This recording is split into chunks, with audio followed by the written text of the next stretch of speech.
Okay, what we're looking at here is a monitor at 1920 by 1080, full resolution, high definition resolution.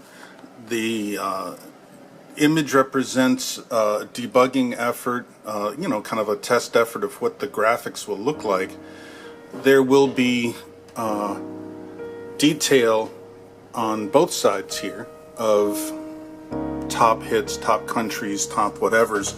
But for now, the focus is on what the actual interface looks like when it's running.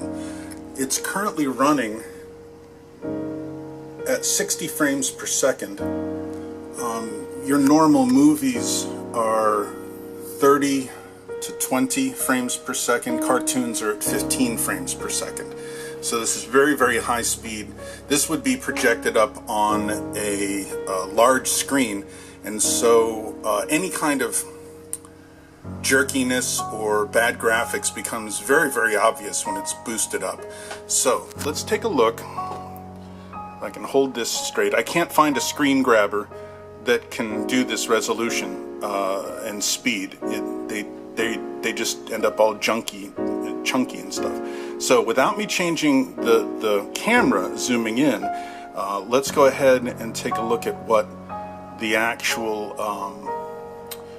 Earth looks like. Now this is not that someone would actually do this, but it gives you an idea of how smooth the flow is and how good the graphics are. So from here we can zoom out, let's say, and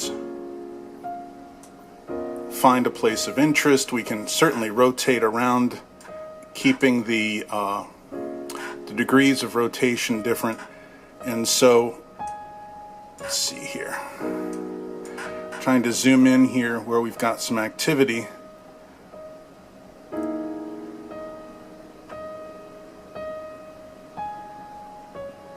Hopefully without me zooming the camera, and again, if I back up just a little bit, you can see this is a full screen on the monitor. Now right now I've got red and green dots and such, and I can click and create them, but basically the point of this is to show that even without showing country boundaries or any type of animation or whatever, these semi-transparent green tubes, I just happen to make them green for the test,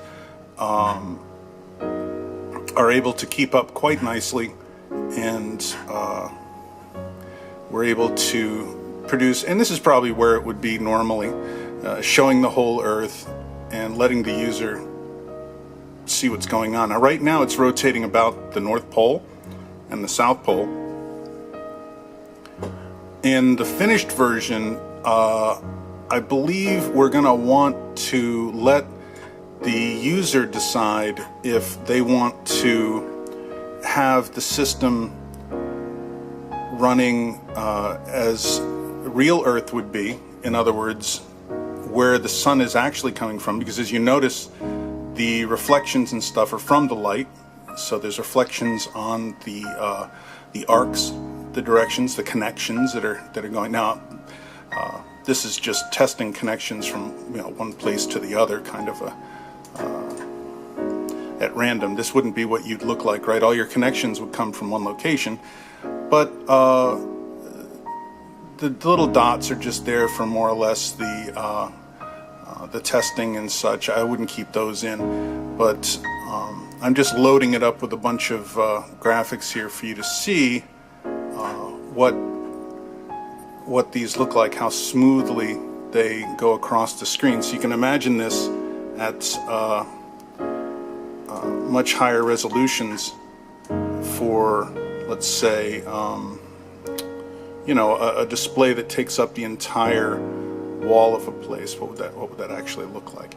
And this is what it would look like. This is just used to analyze what's going on and to get a view of the whole Earth, or all of your branches, or everything all at the same time.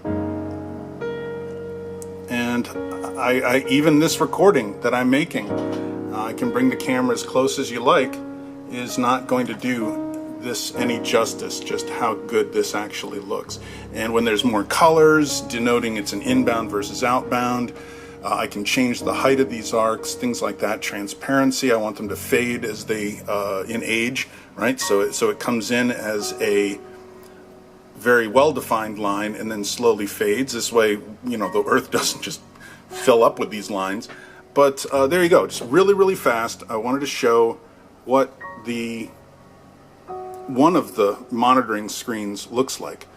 This is much more graphically pleasing, and it's a good way to show the data in a way that illustrates how the entire system is working once it gets finished. So this video is simply to give you an understanding of how smooth this graphic rendering engine is that we're using, and it's all internal, completely built in to the product, no extra stuff to install. And that's it. I certainly hope you enjoy.